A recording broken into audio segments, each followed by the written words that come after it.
Martin Ayrich, historiador, filósofo y director de la Augusta Academy, miembro de Nomos, que es un grupo de investigación sobre el pensamiento político y el derecho antiguos y su recepción, en el Instituto de Estudios Clásicos sobre la Sociedad y la Política Lucio Anneo Séneca, en la Universidad Carlos III de Madrid. Actualmente está trabajando en un proyecto de investigación en la Universidad de Copenhague sobre la relevancia actual de los orígenes históricos de las fundaciones y de la filantropía en el mundo clásico. Y hablará de una comparación histórica de la filosofía aplicada, las fundaciones y la filantropía. Cuando quieras, Martín. Muchas gracias, Mar. Sí, el título de la ponencia ya va, es una comparación histórica. No había olvidado entender. Creo que incluso es necesario esto. ¿Se me oye bien? Sí. Y se me entiende bien, más o menos. ¿Sí? Me alegro. Sí, como estaba diciendo, el título es una comparación histórica de la filosofía aplicada, las fundaciones y la filantropía. Y si pensamos qué es lo que está detrás de las fundaciones y la filantropía, hay lo que pone aquí arriba, espíritu público. También se puede llamarlo, y me parece el español es un idioma magnífico para esto, sentido común. Es justo como en latín, que es tanto un sentido que tenemos en común, esa capacidad de razonar, pero también es un sentido por lo común. Eso es lo que se entiende por espíritu público. Es algo clave. Y algo que un centro como esto lo ejemplifica, lo manifiesta. Eso de que se siente, que se tiene un sentimiento tan fuerte por lo común, que uno incluso es voluntario, que uno trabaja por lo común, por disminuir conocimiento, para hacer networking de ideas, etc. Es algo muy bonito y muy importante. Y detrás de eso se puede decir que cómo producir ese tipo de espíritu público. Pues el arte es una manera.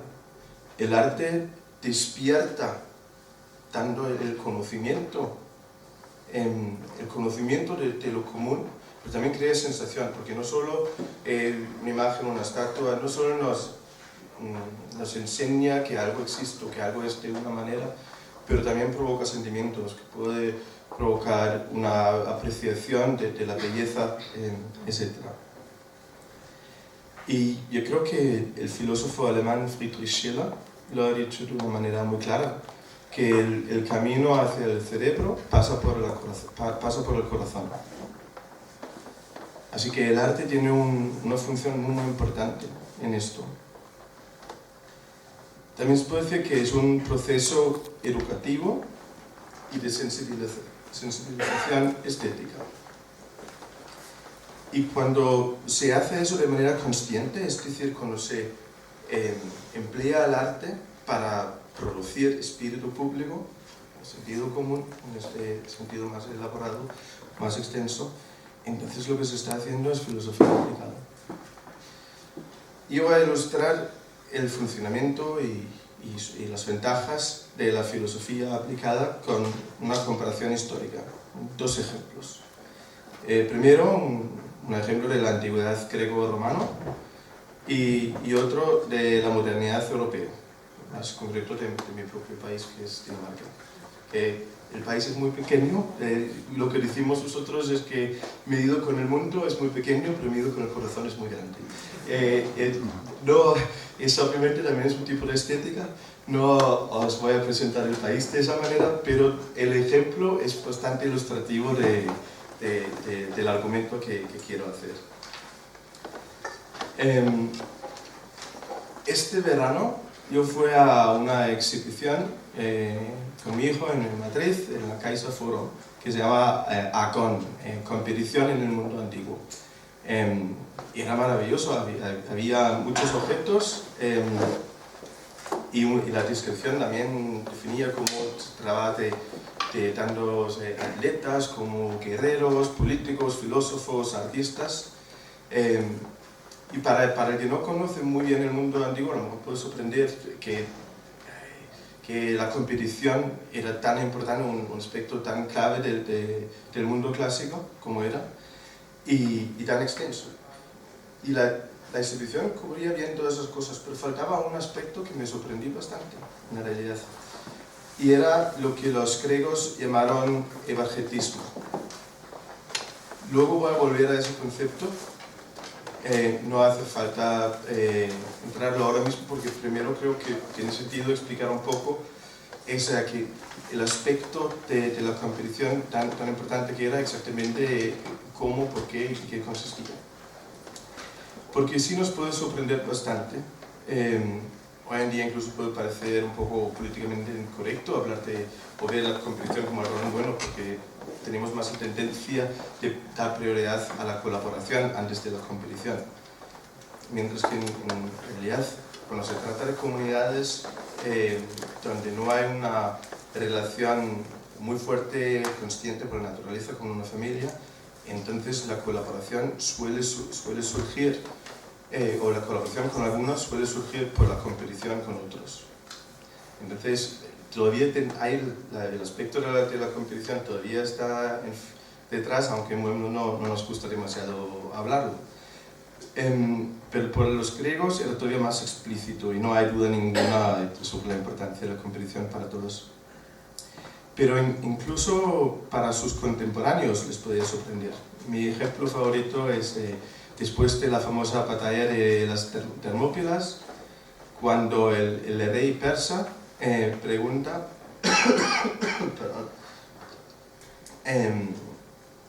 pregunta después de la batalla a uno de los sobrevivientes, está interrogando a los prisioneros, y le dice ¿por qué había tan pocos griegos defendiendo este sitio? Erais muy pocos. Y él dijo, bueno, pero el resto de los hombres griegos están compitiendo en los Juegos Olímpicos. Y dice Jerjes, pues que gana el ganador ahí, que es más importante que el territorio que la guerra. Y bueno, gana una corona de olivos. Y entonces un general persa, Tigranes, se interrumpe y dice, Dios mío, ¿qué tipo de hombres son estos contra los que nos has llevado a luchar? Hombres que no compiten por bienes materiales, sino por virtud. Puede parecer que los griegos competían por todo, pero más que nada competían por distinguirse, no era solo por cualquier cosa, por distinguirse, para demostrar excelencia, lo que en griego antiguo es arete, y para demostrar valor. No tenían una idea de igualdad, como todo el mundo tiene el mismo valor. No. El valor es algo práctico, que uno puede tener más o menos valor, pero lo tienes que demostrar. Y el valor de una persona, para los griegos, consistía principalmente en dos cosas. Una buena disposición hacia los demás y una alta capacidad. Obviamente en la guerra tenías que estar dispuesto a luchar, pero también tenías que ser bueno haciéndolo, si no tampoco serías para tanto. En el deporte, allí no,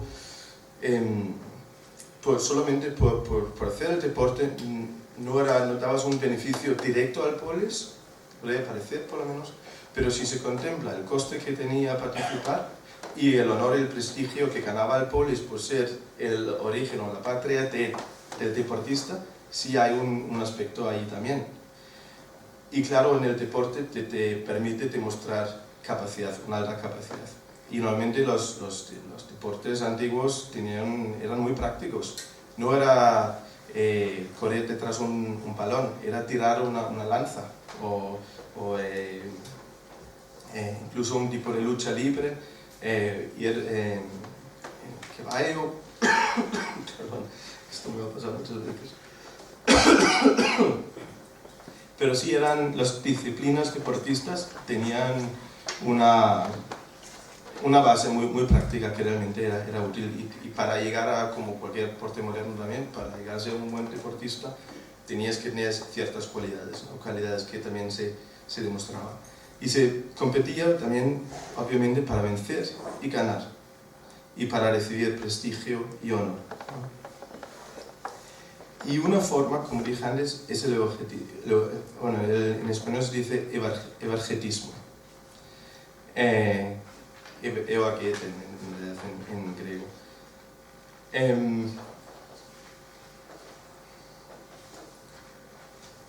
El evargetismo se puede traducir como beneficencia.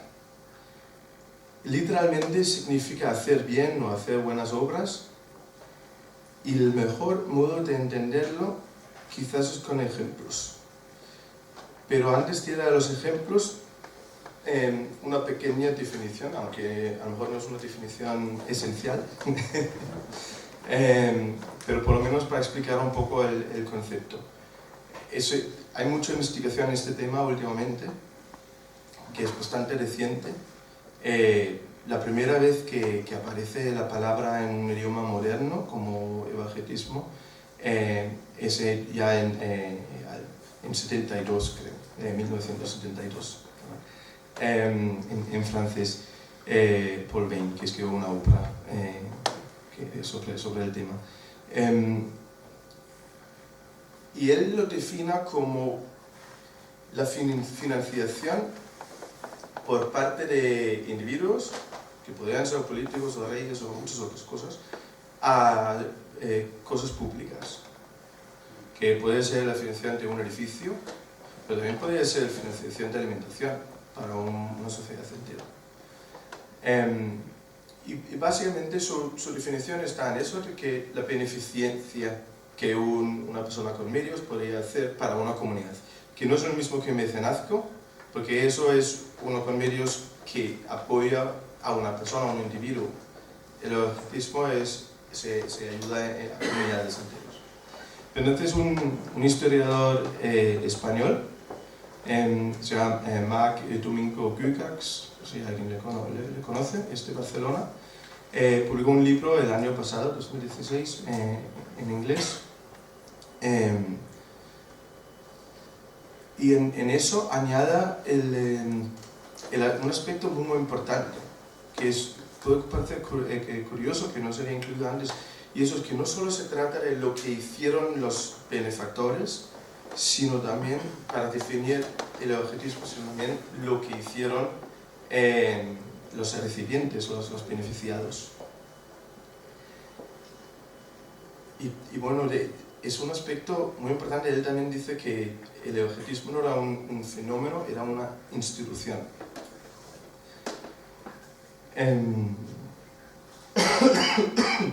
Y en realidad él describe su historia, que desde los primeros fuentes vemos cómo este fenómeno se ha desarrollado en el tiempo, que tiene su origen en la institución de amistad, que ya vemos porque para los griegos la amistad tenía ciertas reglas, ciertas normas, y una de esas era que tenías que beneficiar a tu amigo, porque como en todo había la competición detrás de todo, y también había la competición por ser el mejor amigo, el mejor ciudadano, el mejor en cualquier cosa. No en una manera negativa, no era para machacar al otro, pero querías ser bueno, demostrar que tenías valor. Entonces, Hesiodo, que es uno de los grandes poetas, por eso yo también pienso que la filosofía se puede hacer a través de la poesía. Por lo menos hay muchos antiguos que lo hicieron. Hesiodo es uno de ellos. Él también dice que bueno, es un tipo de poesía que se llama poesía de sabiduría, con consejos a cómo vivir. Y él dice, cuando recibes un favor, siempre lo deberías devolver, y siempre deberías intentar devolver algo mejor de lo que tú habías recibido. Ahí está bastante claro, que no es un juego muy implícito, o sea, bastante bien aquí. Y hay ejemplos todavía más claros, que en la Ilíada y la Odisea está lleno de ese tipo de cosas. Mi ejemplo favorito es de la Odisea, de cuando Telémaco, que es el hijo de Odiseo, él va a buscar, él quiere decir noticias de su patria y empieza a viajar por el mundo para conseguirlo, y al mismo tiempo para formarse él mismo, porque él reconoce que él no tiene todo lo que debería tener para ser un hombre capaz, entonces sale en el mundo para aprender y para fortalecerse. Y llega al corte de Menelao, que era un buen amigo de su padre. Y Menelao le regala una copa, una muy hermosa copa, y dice: te regalo esto para que te hagas libaciones con esto a los dioses y para que me recuerdas para el resto de tu vida. Es un poco divertido y muy bonito, y también un poquito chocante para nosotros, ¿no? Te doy este regalo para que pienses en mí. En realidad eso era literalmente lo que digo, para que pienses en mí cada vez que lo utilizas. Así que no era un regalo desinteresado. Y este fenómeno era lo que llegó algunos siglos más tarde, en la época arcaica todavía no lo vimos tan claro. Es decir, que cuando vivía Hesíodo no tenemos fuentes de que alguien hacía regalos a un polis. Pero más tarde sí. Y entonces podía ser de muchos tipos, y en cambio de dar el regalo, normalmente el benefactor recibió no solo un gracias, no solo agradecimiento, pero también honores, como solían ser de inscripciones,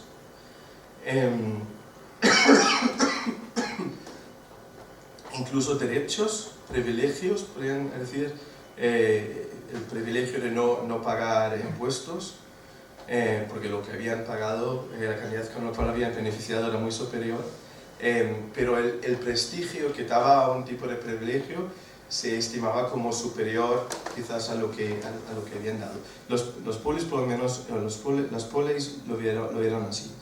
Incluso en muchas inscripciones lo tenemos muy claro, que dijeron: hemos recibido esto, y para demostrar que sabemos cómo agradecer, entonces damos esto, y así estamos equilibrados, ¿no? Y hay un ejemplo que es uno que me gusta mucho, también es de la polis Istiaia. Allí es muy explícito, porque lo que habían recibido, había muchos, en Grecia antigua había muchos polis donde no tenían suficiente cereales o lo que era de alimentativos, y entonces enviaron a gente a otras partes del mundo para comprarlo y traerlo. Y había primero que generar el dinero para hacer para que los comerciantes puedan llevar el dinero. Y hay un momento cuando un banquero de Rodas, él da un préstamo sin intereses a estos de Istiaia.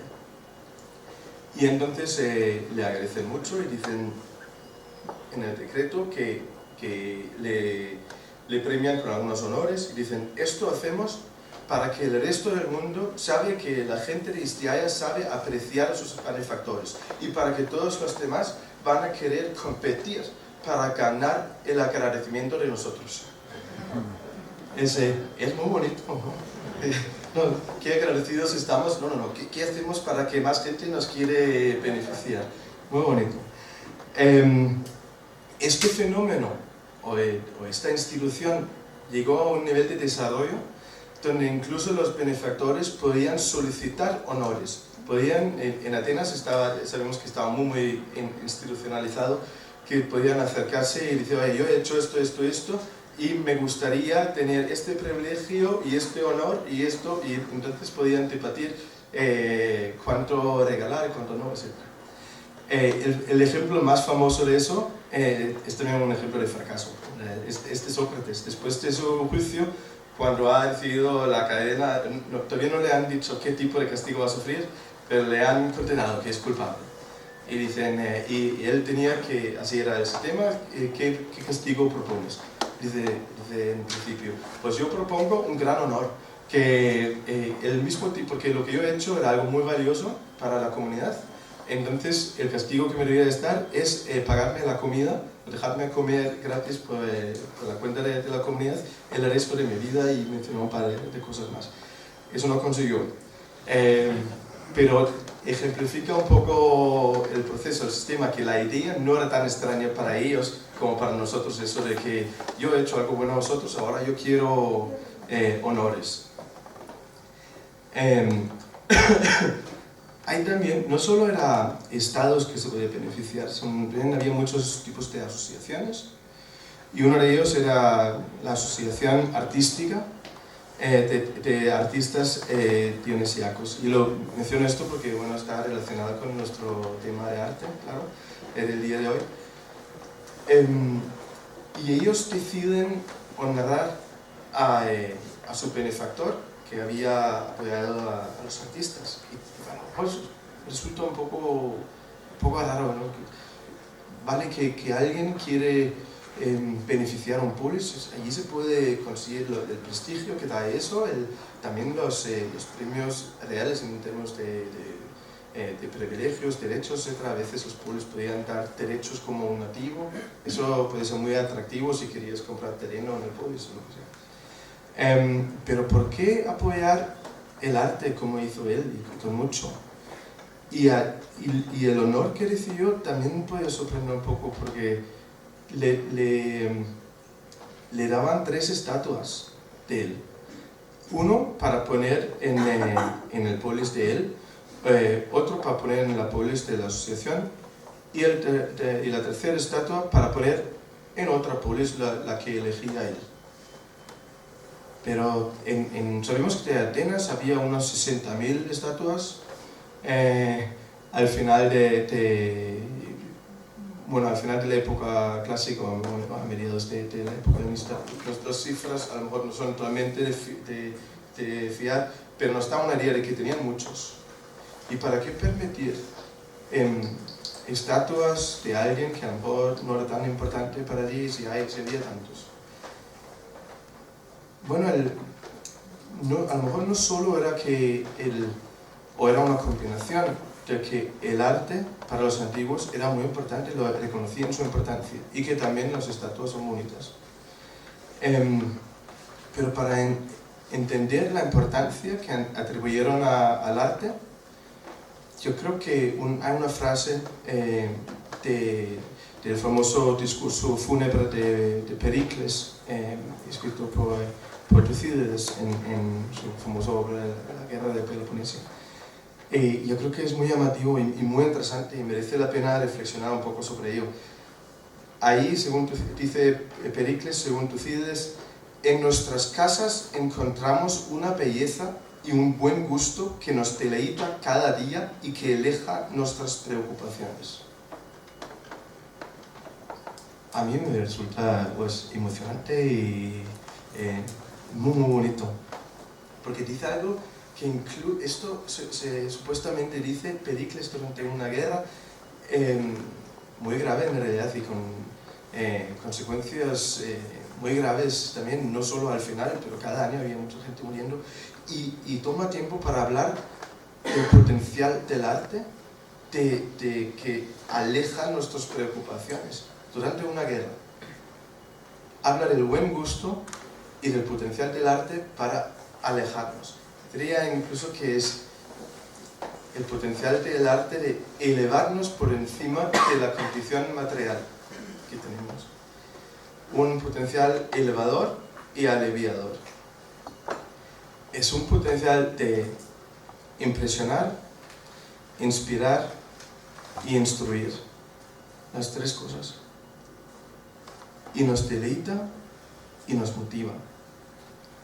Esto era algo que tenían muy claro los antiguos. Cuando se ve una obra artística de la antigüedad, ellos, lo normal es que nos parece como, técnicamente es muy impresionante, como parece que tenía vida. Y eso era muy importante para ellos. Pero la excelencia no solo se podía aislar a un aspecto. Cada obra de arte tenía un mensaje también. Y para los antiguos lo que se buscaba era la unidad entre mensaje y forma, entre contenido y forma. Lo mismo que los filósofos critican en los sofistas, en en los retóricos que ellos faltaba la unidad entre forma y contenido, que una forma muy bonita pero sin contenido o sin la verdad detrás, ¿qué es? Y especialmente en la época helenista se llega a preocuparse por, bueno, se perfecciona, se puede decir, esta percepción del arte y se empieza a preocupar por, ¿cómo decirlo?, para que la obra del arte representa no solo un mensaje y una técnica de hacerlo, pero también por el proceso, por el momento decisivo en lo cual en la imagen, porque al final el arte que se hizo en la época de la arte figurativa se daba un momento, sí, al momento decisivo, el momento oportuno, detrás de lo cual hay una filosofía entera, donde la acción y el tiempo se unan. A lo mejor suena muy abstracto, pero hay un ejemplo muy famoso es de un caballo con un niño encima de la Olimpiada para honrar un caballo o bueno, la gente detrás que había ganado ¿cómo es la palabra? En race, que es en español, te lo he olvidado. Exacto, carrera, sí, perdón. Esto me pasa a veces. En la carrera, exactamente. Y es una obra impresionante. Parece que el caballo está justo saltando cuando llega al final de la carrera, cuando gana, y el niño que está encima, normalmente se ponía niños porque pesaban menos y así podían correr más rápido los caballos, y mira detrás para ver si viene alguien detrás y claro, él gana.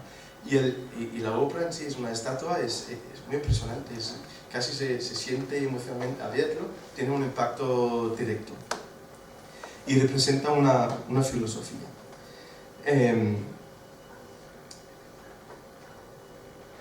Y en realidad esa filosofía hay algo que casi es como un dicho, pero es lo que está detrás también del famoso cita de Horacio, Carpe Diem. Eso de la acción o la unidad de la acción y el tiempo.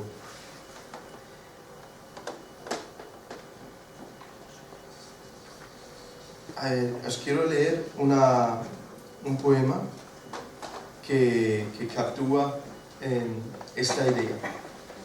También tengo que tener cuidado con el tiempo. Es un epigrama de Posílico escrito a la diosa de la ocasión, Kairos.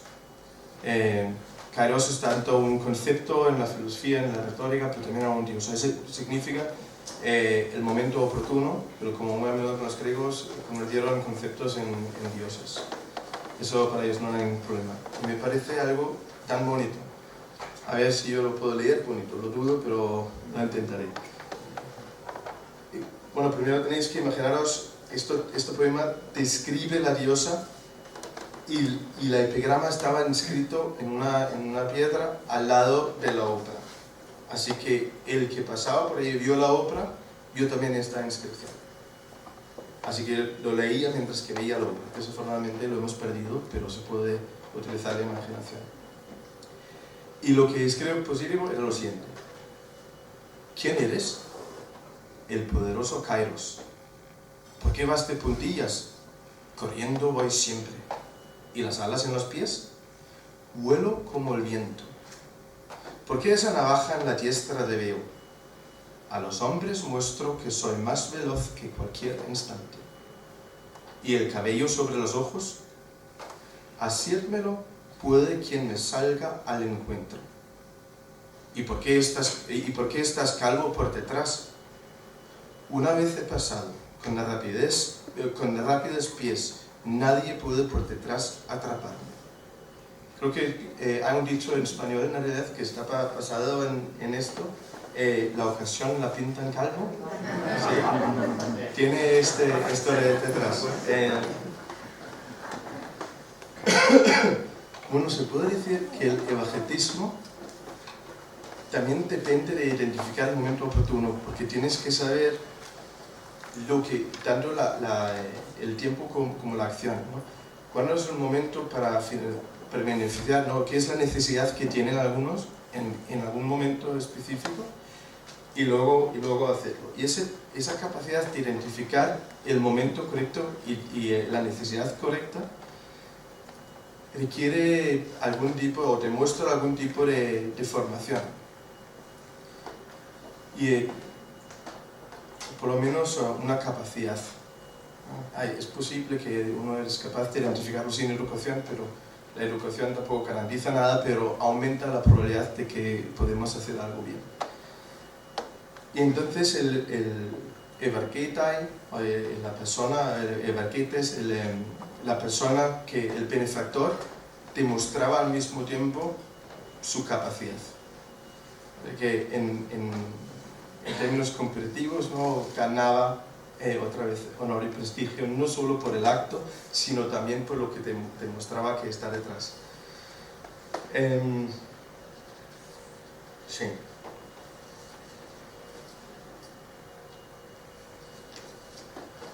Sí, ahora vamos a hacer, iba a decir un pequeño viaje, pero en realidad no es tan pequeño, es bastante grande. Vamos a hacer un viaje en tiempo y espacio. Vamos a Dinamarca del siglo XIX y vamos a enfocar en un sucesor consciente de la tradición clásica, un pionero de la filantropía moderna y el fundador de la... ¿Cómo? No, él era sueco. No, y además a mí me gusta más este danés porque en vez de producir dinamita producía cerveza. ¿Cómo no me podría dar orgullo decir eso? Sí, y además lo hizo muy bien. Es el fundador de Carlsberg.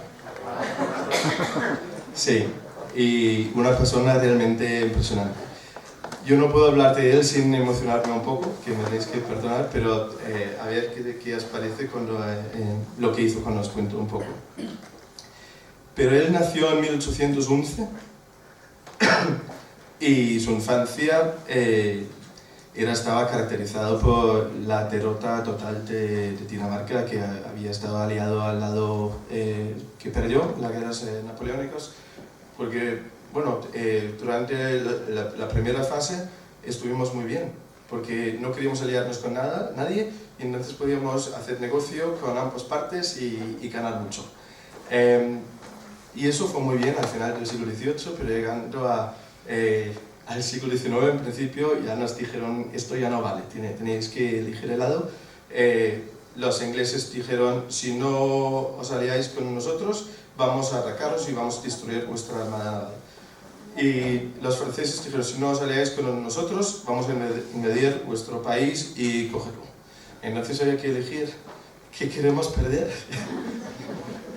Y se optó por perder la armada naval, que en su momento era la segunda más fuerte de Europa. Y efectivamente lo perdimos, y después perdimos también en Noruega con el paz de Viena en 1813. Uno de los acuerdos era que Noruega iba a ir a Suecia, y bueno, fue un desastre total. Dinamarca cayó en bancarrota, etc. Así que el fundador de Carlsberg no tenía una infancia tan divertida en este aspecto, porque Dinamarca estaba fatal. Pero hay un dicho en danés que es: lo que se pierda externamente hay que ganar internamente. Y el país había disminuido mucho, entonces había que sacar más provecho de lo que ya había. Eso se reflejaba tanto en algunas reformas ¿cómo se llama eso? Agriculturales, bueno, se empezó a aprovechar mejor del terreno, pero también teníamos un florecimiento cultural, artístico. Eso es nuestra edad de oro, con muchos pintores, poetas, escritores, científicos también. Y el fundador de Carlsberg, su nombre es Jacob Christian Jacobsen, él no formó parte de ese florecimiento como un activo pensador, pero sí fue un estudiante. Su padre quería que él fuera a la universidad para escuchar y para aprender de los grandes sabios de la época. Y le impresionó especialmente Hans Christian Ørsted, que a lo mejor le conocéis como Ørsted o Ørsted, el descubridor del electromagnetismo. Lo que quizás es menos conocido, que también hizo un estudio sobre la fermentación de la cerveza. Otra vez, eso es importante. Sí, uno de los mejores cerebros de mi país se ha dedicado también a estudiar cómo mejorar la cerveza. Sí, y claro, eso interesaba a Jacobsen porque su padre ya era cervecero. Ya tenía una pequeña, muy pequeña, no fábrica, más bien un piso, parte de un edificio donde hacían la cerveza. No en las mejores condiciones, normalmente se hacía la cerveza también entre vacas y muchas otras cosas. No estaba muy limpio y no demasiado delicioso. También mucha crítica, pero bueno, esto era una de las mejores fábricas ya en el momento. Jacobsen menciona algunos personajes que tenían un impacto formativo en él desde los primeros años. Y menciona, poco sorprendente, Justo Ørsted como uno de ellos, que le escuchó en la Universidad de Copenhague. También menciona a tres antiguos: Homero, Pericles y Escipión el africano. Y por último, Bertel Thorvaldsen.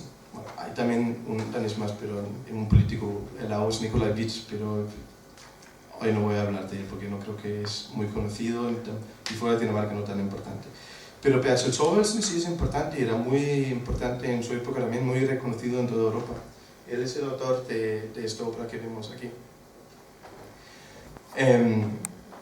Y él era el mejor representante del arte neoclásica en Dinamarca. Bueno, Jacobsen estudiaba biología y química, aprendió mucho, comprendió bien, lo aplicaba. Él vio el valor y el potencial para aumentar la calidad y la productividad de las fábricas cerveceros, y siempre tenía muy claro lo que había aprendido principalmente de Ørsted y de un francés, Louis Pasteur. No sé si se pronuncia de otra manera en español, supongo que sí. Pero sabéis quién es, ¿no? Que también hizo estudios muy importantes sobre la levadura. Pero lo que es muy impresionante de Jacobsen es que él siempre seguía la recomendación de Isildur, pero no tanto del modo como el benefactor, que luego os voy a contar porque a lo mejor le hubiera tocado, pero como el beneficiado, porque él sentía durante toda su vida una deuda de agradecimiento hacia la ciencia, que él sabía que lo que él consiguió era gracias a la ciencia. Entonces, si alguien te hace un favor, tú deberías devolverlo todavía mejor. Eso es lo que hizo. Bueno, en primer lugar, antes de cumplir 24 años, él tenía que dejar sus estudios, no puede seguir porque se murió su padre. Él tenía que empezar a hacer cerveza. Y él se daba cuenta, se enteró que en Dinamarca estaba vendiendo cada vez más cerveza del tipo Pilsner, cerveza lager, y eso no era lo que se producía en Dinamarca, y entonces él pensaba que ya había una oportunidad. Eso es la capacidad de identificar el momento oportuno, el momento decisivo. Eso hizo. Todo el mundo le aconsejaba en contra, tanto gente dentro del campo como fuera. Él invirtió casi todo lo que tenía. Bueno, eso hizo después de hacer una primera prueba primero, que bueno, tenía muchos experimentos que fracasó muchas veces. Describió la cerveza Pilsen en el año 36, en 1836, y no hasta invierno en 1845-46 consiguió hacer cerveza de este tipo y hacerlo bien. Así que 10 años después hizo 300 barriles, se vendió muy bien.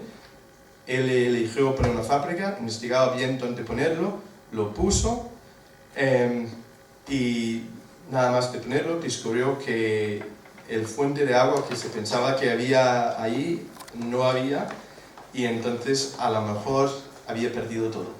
Y en ese momento estaba contemplando, a lo mejor me debería suicidar, pero porque ¿qué hago? Pero como tenía mujer y hijo, o sea, tampoco me puedo perder eso, esto tengo que solucionar. Y muy formalmente él se puso a trabajar, ponía a otra gente para ver si no podían encontrar otra fuente de agua, y al final lo encontraron, y a partir de ese momento se podía volver a reiniciar la producción. Tenía mucho éxito, generaba mucho dinero, y ahora la cuestión era qué hacer con toda esa riqueza. Y en principio él no tenía grandes necesidades. Su lema era trabajo y frugalidad, pero sentía ese agradecimiento de manera tan fuerte que lo que él quería hacer era beneficiar a los demás.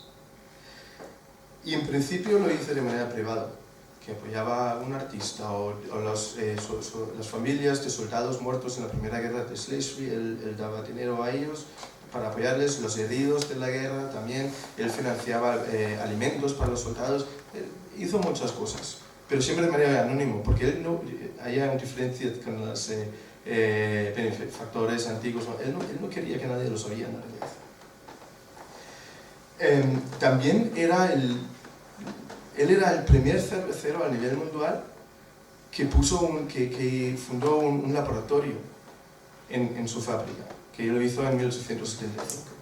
También era uno de los primeros empresarios y fabricantes a nivel mundial que invertía en la ciencia, que reconoció que para una fábrica y para la cerveza, la ciencia tiene un papel muy importante, pero para poder sacar ese potencial hay que financiar la ciencia, hay que invertir en ella.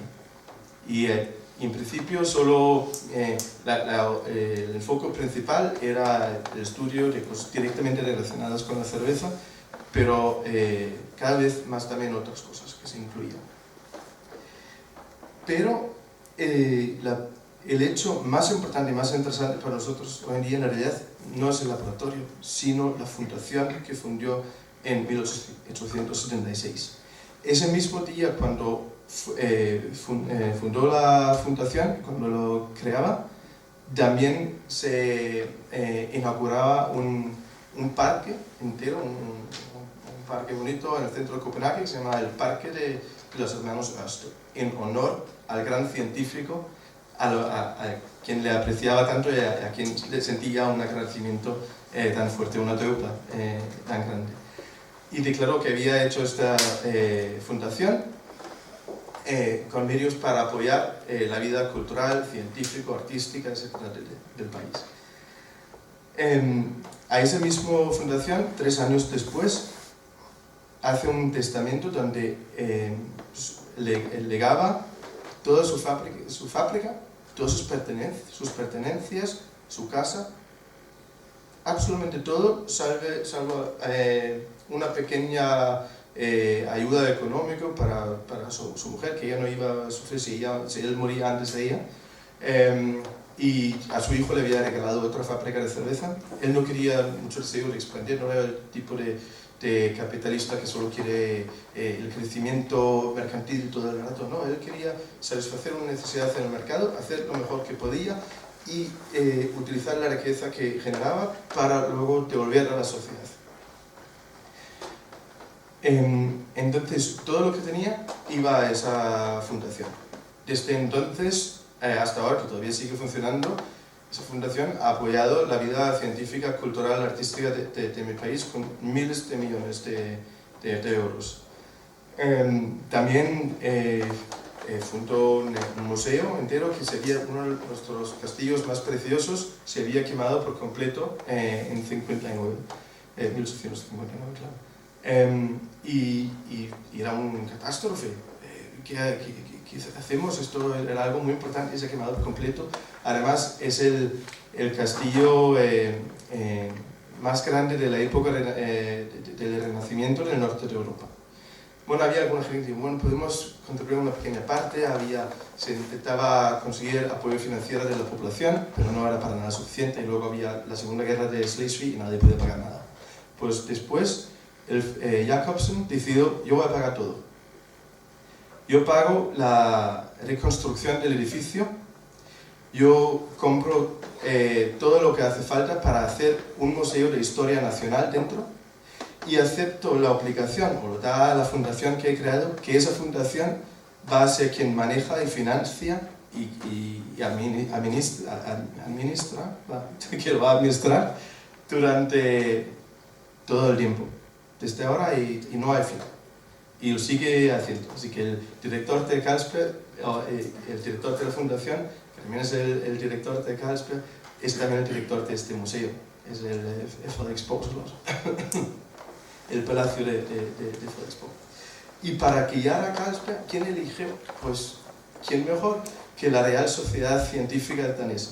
Eso es lo que, los mejores cerebros del país son los científicos, y quiero tanto, bueno, cuando decimos científicos no solo entendemos científicos, matemáticos, físicos, etcétera, sino también humanistas. Así que la dirección está compuesta por físicos, matemáticos, humanistas, todas las disciplinas del conocimiento está representado. Y su justificación es también una justificación de estética, me parece muy bonita. Él dice que él no solo tenía interés por la ciencia como fabricante de cerveza, sino disfrutaba su luz, que la describía como una fuente de felicidad y bienestar. Que incluso la ciencia para él tenía un componente estético. Y él también es el autor de lo que internamente en Carlsberg está conocido como palabras de oro, que luego su hijo hizo, que fue escrito en piedra también en Carlsberg. Y me parecen tan bonitos que también merecen la pena ser leídos. Y estas palabras de oro son las siguientes. El propósito permanente de esta fábrica de cerveza tiene que ser, sin consideraciones por beneficios inmediatos, desarrollar la fabricación al nivel más alto posible de perfección.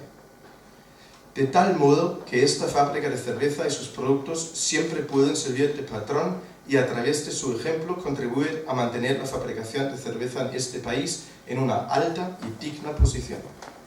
Suena casi clásico. Hay la idea de la excelencia, del arte, etc.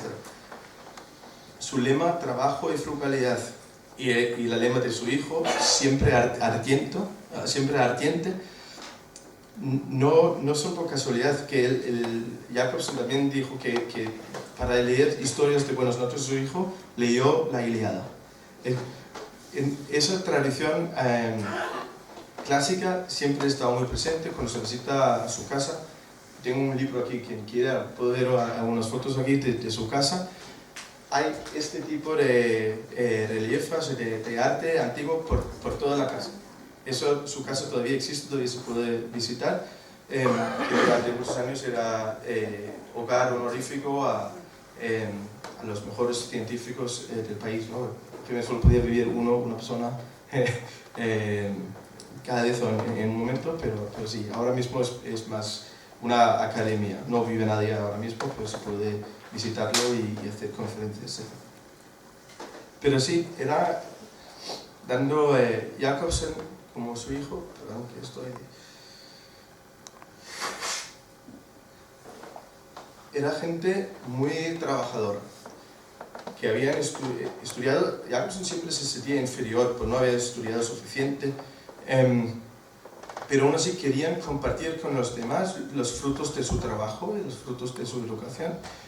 Por eso hicieron varios museos y apoyaron todo lo que podían. El director actual de la fundación dice que incluso lo que está detrás, el fundador de la fundación, incluso da una ventaja competitiva porque protege contra propios, facilita pensar a largo plazo, solo corto plazo, y da estabilidad en tiempos de cambios, porque allí hay una idea de lo que ellos deberían hacer. Y en realidad lo que eso es filosofía aplicada.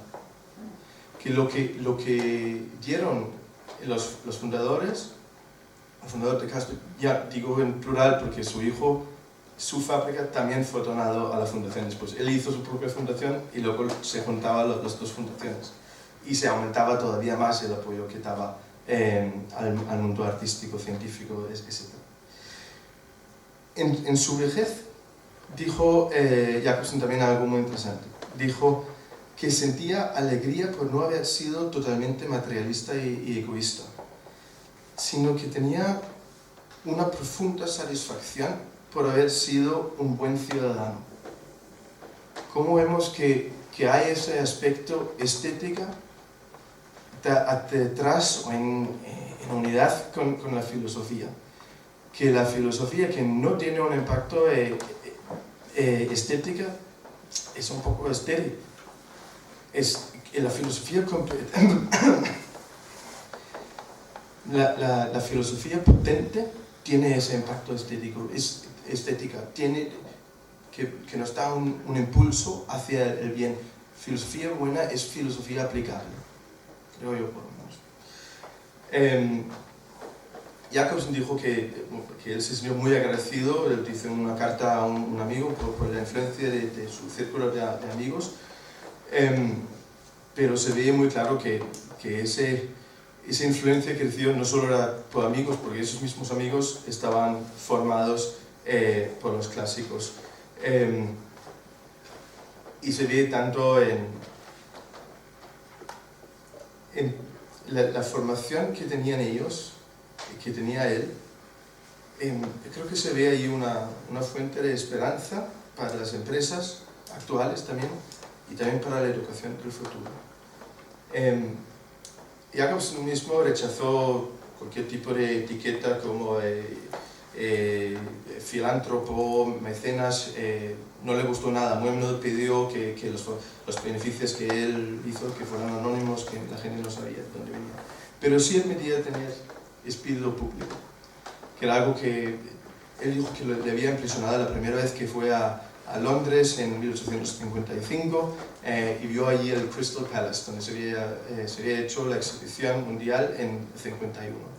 Y le impresionó la arquitectura, pero no lo que más le impresionó. Lo que más le impresionó era que había sido financiado por ciudadanos con medios. Y él dice que eso fue un momento decisivo para él, pero en realidad, como ya hemos visto, él ya estaba financiando antes de eso. Tengo que dar prisa, ¿no? Sí, perdón. Sí, una diferencia que podemos ver o identificar entre él y los benefactores antiguos es justo que ellos obtenían beneficios directos muy claros, ¿no? Como honores, prestigio, capital social.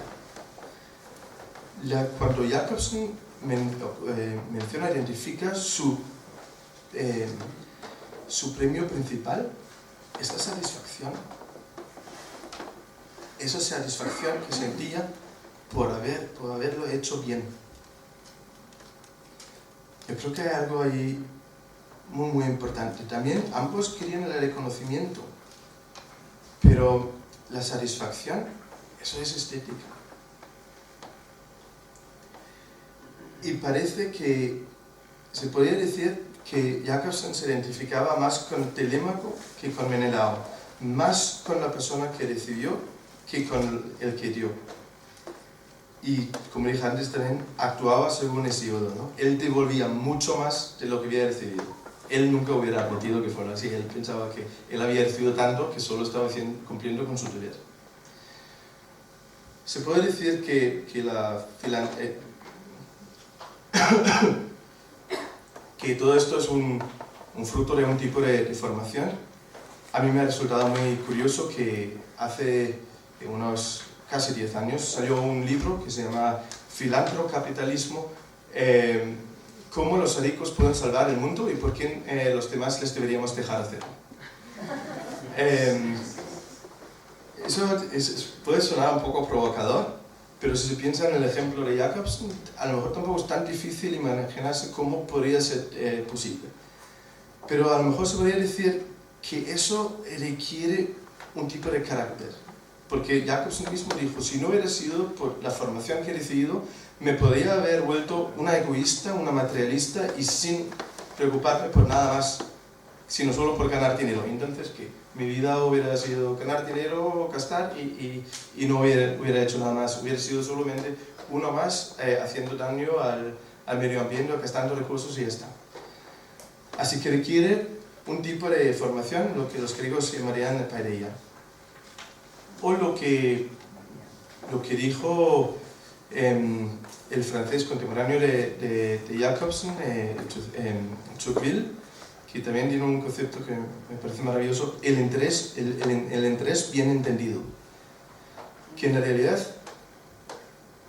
todos reconocemos que tenemos intereses propios, pero muy a menudo es fácil equivocarse de qué son nuestros verdaderos intereses. Muy a menudo hacemos algo, luego nos damos cuenta de que me he equivocado.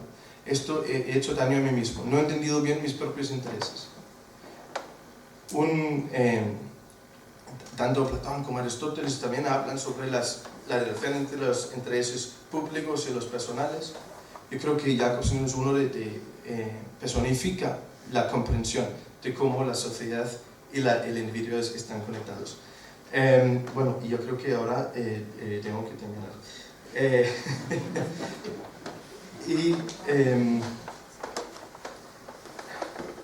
Sí, yo creo que para terminar voy a saltar un poco de lo que había pensado a esta obra de arte hecha por Thorvaldsen, que está el original está en el museo de Thorvaldsen, pero hay una copia en la pared de Jacobsen.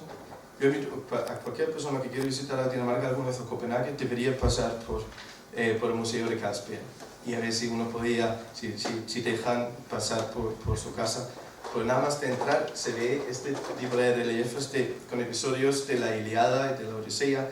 Incluso hay uno donde la cara de uno de los espectadores, una escena de la Ilíada, tiene la cara de Jacobsen. Es muy bonito. Esta obra se llama Desde el genio viene la luz, ¿no? A genio lumen. Y se puede ver. Bueno, yo debería hablar en el micrófono, entonces no voy a mirar ahí, pero vosotros podéis mirar mientras que hablo. No, el arte que está sentado, la personificación del arte que está trabajando con dificultad, la espalda un poco, un poco caída, ¿no? La cabeza con dificultad, y ya viene la inspiración, el genio. Y beneficia el arte, el artista, que entonces puede empezar a producir, ¿no? Y el arte se ve que no solo es la pintura, también está representado ahí una arpa, que también es la música, también hay algunos, no se ve muy bien ahí, algunos libros de papiros, ¿no? Enrollos. También se ve con el genio, hay un búho que representa la sabiduría, que no solo es la inspiración que viene de la sabiduría, que viene con la sabiduría. También se puede entenderlo alegóricamente de muchas maneras. También se puede entenderlo como el benefactor que beneficia, ¿no? El beneficiado con bienes, con luz, con inspiración. Y también se puede entenderlo como que el arte inspira y motiva el benefactor. Beneficiar a otros es ser de gran valor. Ser de gran valor es dar valor a la vida. Y dar valor a la vida es vivir bien. Y vivir bien es tanto filosofía aplicado como un arte. Muchas gracias.